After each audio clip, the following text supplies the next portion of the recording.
Joy, thank you for joining us. Thank you Good for to see having you. Storm recovery. Yeah. How did you guys do through the storm, first of all, personally? Oh, we're fine. I just have 2 damaged kids that was in home for 6 days. Way too long. 24/7 iPad when I was in EOC. But no, other than that, we did fine. How about you guys? Good. Good. Pretty good. Yeah. 2 days of yard cleanup, but Yeah. I lost the cover to my carport. Yeah. Yeah, so it looks like the Tropicana.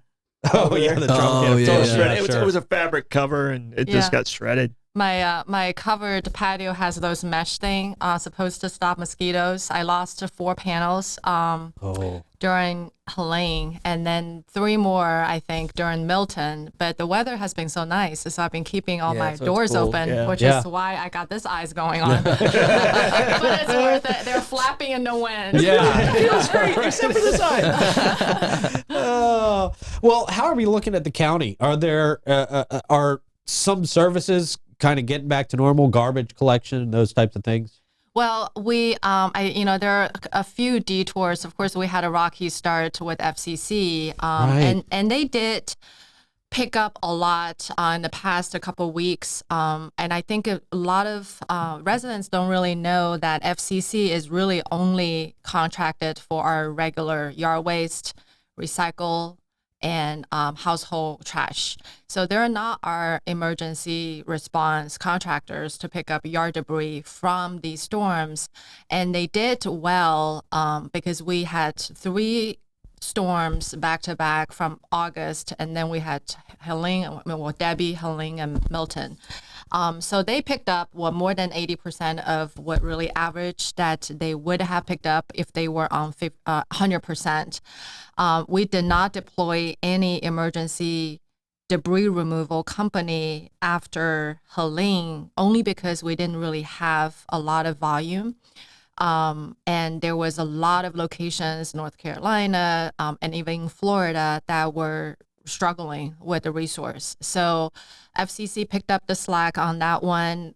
I know some residents are still a little dissatisfied with how quickly they responded. At Milton, now we experienced Milton, we have deployed Ashbridge and also Tetra Tech to be our yard debris for the hurricane portion of it, because we almost like 3 times we were under state local emergency, and we're currently under both of Helene and Milton. So we have that opportunity to deploy these kind of contractors before they really go on to all these really big, heavily impacted locations. Is that why recycling's been suspended? We suspended just for 4 days so that FCC can use their 21 trucks to go out to get the debris off the ground before Wednesday night, which was the expected arrival time of Helene. So, I mean, there's still some areas. Milton, yeah. There's still some areas, though. Like my area, we haven't had recycling since Helene or debris pickup. So I know that I'm kind of in that frustration cloud just because I don't know what to do. Sure. And if there was a message of me knowing if I need to put debris out or I need to secure my debris for the next storm, I didn't get that. So I don't really know what to do in that situation. So we probably need to do a better job to communicate with the residents in terms of what are the catch-up days. We are also inviting residents. Some of them have already started. They take their debris to our transfer stations, to their to our landfill themselves because they didn't want to wait. And so we're waiving all these fees if the residents want to do that. Great. Yeah. Okay, that's awesome to know. Okay. Yeah, and I can tell you, it fell perfectly for the city because the city pickup day was Wednesday. Oh yeah. The debris pickup day is Wednesday, so it just rolled right into it. And they did send out extra trucks for debris the day before the storm. So the city, I got to give the guys at the city a good job on my debris that was sent out front because I was worried. I had limbs sitting in my front yard that could become projectiles. And I don't want to be a Debbie Down on FCC either, because let me give them a good shout out because my recycle bin was crunched by the car, the big crane that comes down. Yeah. All I had to do was send an email, and literally in a couple of days, they delivered me a brand new one. I want to give that was nice. That was great to see that response quickly because, if a trash bin that they're providing is crunched and you can't use it, so what are you going to do? So, yeah, that was awesome. So communication there was great. Yeah. Good. FCC all across the board has been a little frustrating for the county, correct? And you guys are still in the process of trying to find a new contractor, I believe, right? So the board gave the direction to go ahead and proceed to terminate. Since then, FCC has shown tremendous improvement, even with the transition of them picking up Clay County's contract. So we're hopeful that FCC can be remaining in St. Johns County in some fashion. But the discussion is still ongoing with their legal. We're waiting for them to provide some sort of alternative proposal to where that we have guaranteed the response. If somehow the performance started to deteriorate, it won't happen, and it hasn't happened yet. But our hope is that potentially to bring on a alternative provider for a portion of the county so that you have redundancy. Kind of supplement a little bit. Yeah, and if somebody, if one of them drop the balls, then we have somebody else can still pick it up. So, yeah. Okay. That's good. That's good. Yeah, so there's a backup plan in place so it doesn't happen again. I mean, I think that makes a lot of sense. Yeah. I mean, is there any repercussions for their first month's failure or? Oh gosh, yes. Okay. I mean, we are going to pursue every penny on the liquidate damage. We're going to pursue potentially litigation if we have to go there. Yeah. Are they involved with the debris collection as well, or they just do the garbage stuff? By contract, they are only required to do the regular garbage. Okay, gotcha. And yard debris, regular yard debris, not the yard debris that came from Helene and Milton, but they have done that. So, which in good faith, they have done that. Yeah.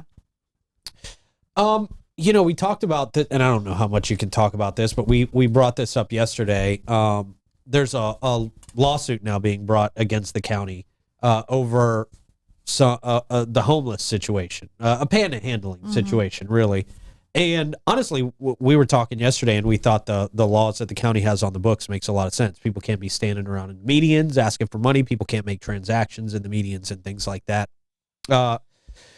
What can you tell us about this law that's on the books? And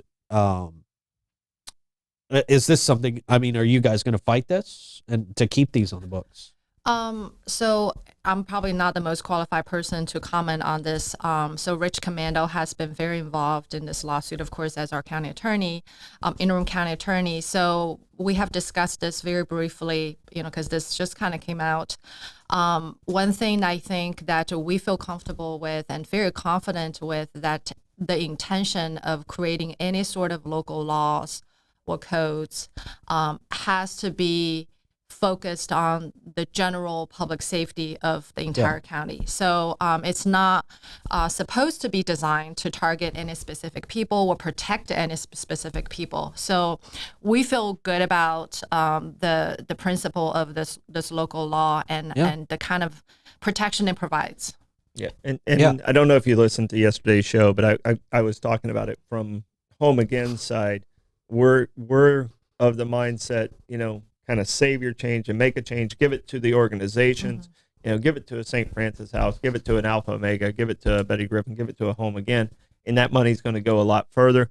You start giving that money out on the street, it might be their last dollar they spend, and you could have caused their death, especially the way fentanyl is and stuff like that. Yeah. So I don't know what kind of pushback you might be getting from the homeless society, but our organization is in favor of it because we don't know where that money goes when it leaves the people with a good heart trying to do the right thing might actually be killing them. Yeah. So and it's really kind of looking at from the perspective, Troy, what you're talking about, really kind of human behavior.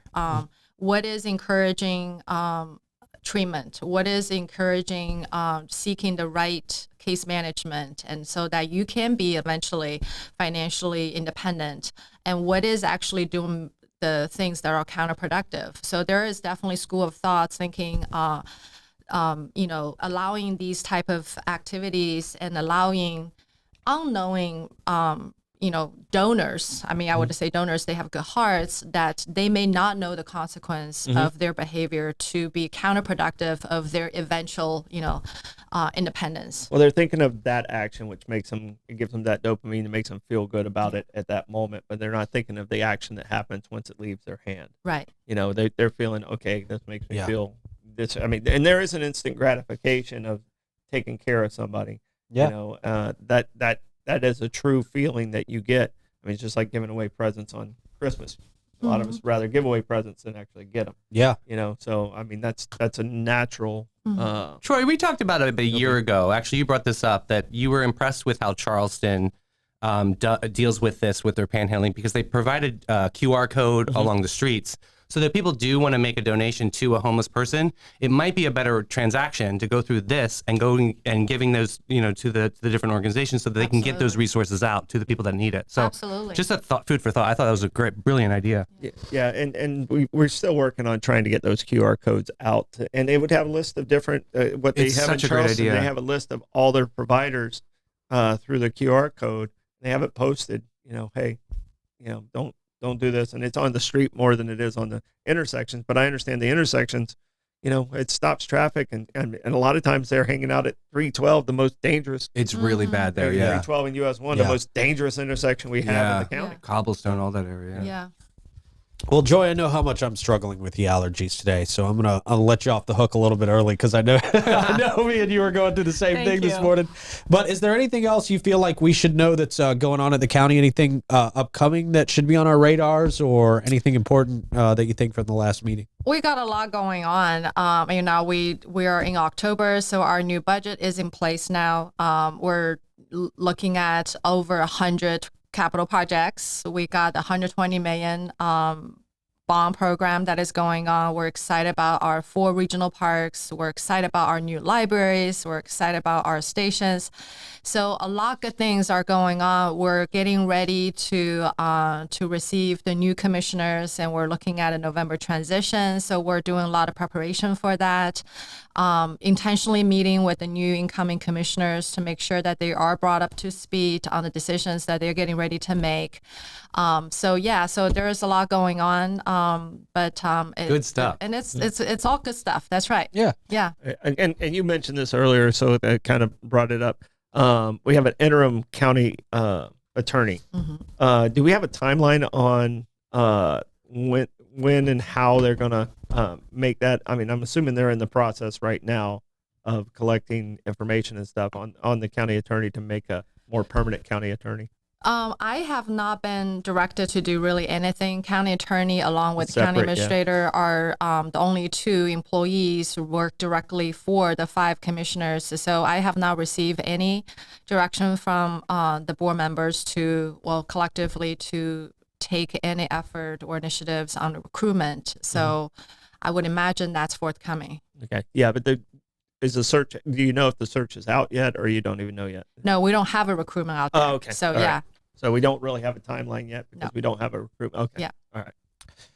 County Administrator Joy Andrews, thank you so much for spending some time with us this morning. We appreciate it. Yeah, thank you for having me. And for coming in, even when you're having a rough morning. She's doing better than me. She looks great. She does look great, Joy. I don't want to scare the audience. Yesterday I had to do Zoom and turn my video off. If you do Zoom with sunglasses on, I'm telling you, you'll look really, really awesome. Yeah. I was attempting to bring sunglasses with me. It could be so cool. Very glamorous. Yeah. Very Brett Summer for you. Yeah, well, We have a good appreciate day. your time. Yeah. You Thank you too. so much, Joy. Good to see you. She's so special. That's awesome. Thank you. Yeah, she's great. She's doing way better than me this morning. Good for her. Oh, man. That coyote. Damn coyote. Oh, the cutest coyote ever. Dancer. She is the cutest coyote ever. That's why I keep her around. Otherwise, I would have just killed her during No. allergy season. You saw what happened to that dude in Tampa, right? I'm kidding. I would never do that. I No. love dogs way too much. Yeah. DeSantis will I really get you. do. Yeah, you hug dogs. You don't hug people. That's right. That's right. I will hug a dog. Hug dogs. I don't hug people. So. Hugged more dogs than people in the past couple months. Yeah. Obviously. All right, let's try to get through this show, shall we? I apologize, everybody. I apologize on behalf of my dog. Really, my dog should be in here apologizing to you all. Oh damn it. my goodness. Well, He's having a rough day. She's doing fine. Oh. No, I was talking about you. Oh, yeah, I am having a rough day. Having a rough day, man. And I got an eyelash stuck in my eye last night to like compound the problem, and it aggravated the hell out of me. Do you have those tears? The teardrops? Yeah, I have tears. I'm crying right now. I'm crying more than I've cried in my I thought you were life. dead behind the eyes. I mean, what happened here? I know, that's why I'm crying now more than I ever have. He's got a little puddle down. Allergy tears. Yeah. Guess we're not going to see eye to eye today. No. His left eye's fine. Oh, what about left eye? Remember her from TLC? Yeah. She's got a. Just gonna do the whole show like this, Rick. That could be cool. Yeah, very Clockwork Orange. All right. St. Augustine extending the neighborhood grant program application deadline.